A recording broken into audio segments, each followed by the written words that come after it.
Before we get started with today's interview, just a quick reminder, click the thumbs up, make sure you subscribe and ding the bell so that you don't miss any of the great interviews that we have coming up. Now, on to today's interview. Welcome back, everybody. It is my great pleasure and honor to be here today with composer Dennis Alexander. Welcome, Dennis. Thank you, Sam. So nice to be here. I'd like to begin with the piece Falling Leaves, and this is just such a wonderful piece.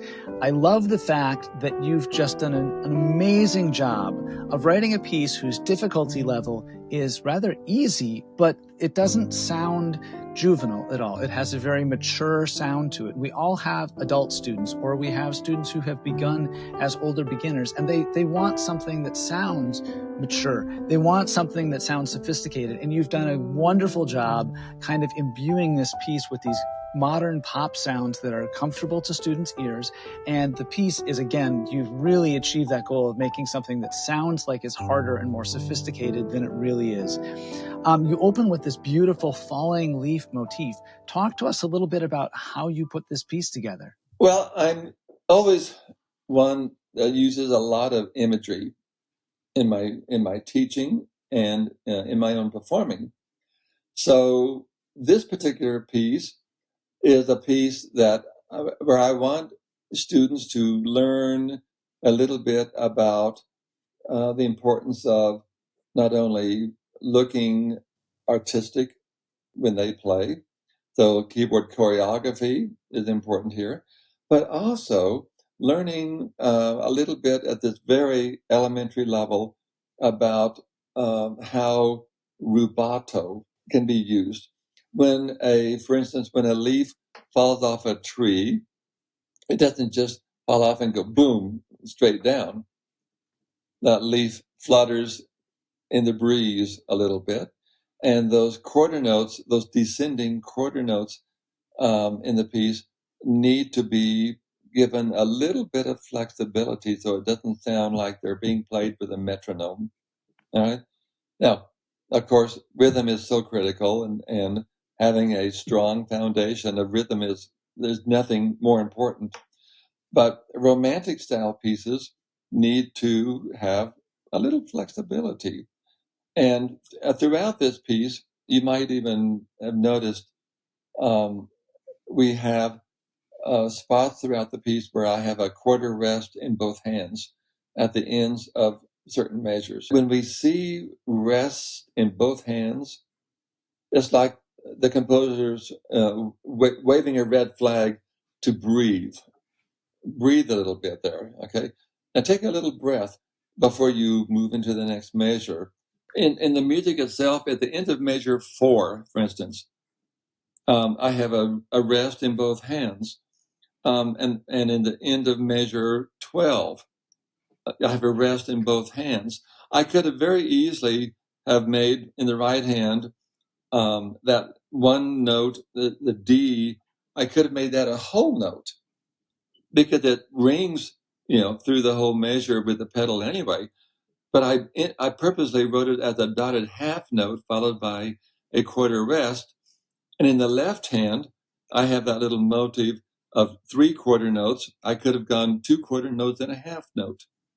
You see, in the end, it would sound the same. But when you see the rest in both hands, it's an indication to breathe and maybe even slightly elongate the end of that measure. So we have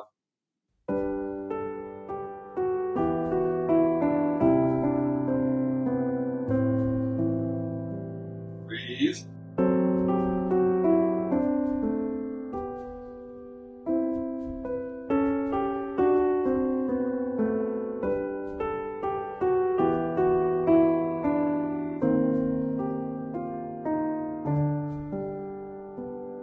Breathe.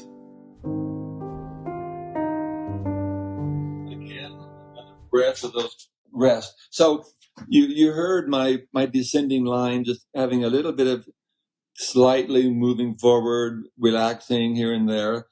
And then also in measure 11 in this piece, I purposely put in an unexpected E flat and B flat in the harmony in the left hand because autumn and falling leaves are very colorful, and we need to have color in our music as well. So the little things like that are important, I think, for teachers and students to be aware of. I always tell teachers, when you see a surprise, a harmonic surprise in the music, like we have in measure 11, that take a little bit of time going into that spot to give it the color that it needs, because literally for me, it's like wrapping a little package and handing it to your audience as a little gift. As a young student, if they can learn to do this,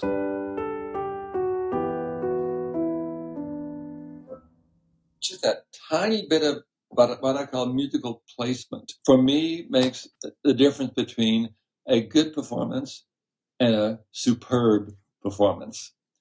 And we can do this in easy pieces, so long as it's well written and it has an interesting melody and interesting harmonies. Sometimes I hear young students play pieces like this, and they don't always look for the magic within notes or the magic within a rest, and or the magic within a special harmonic change.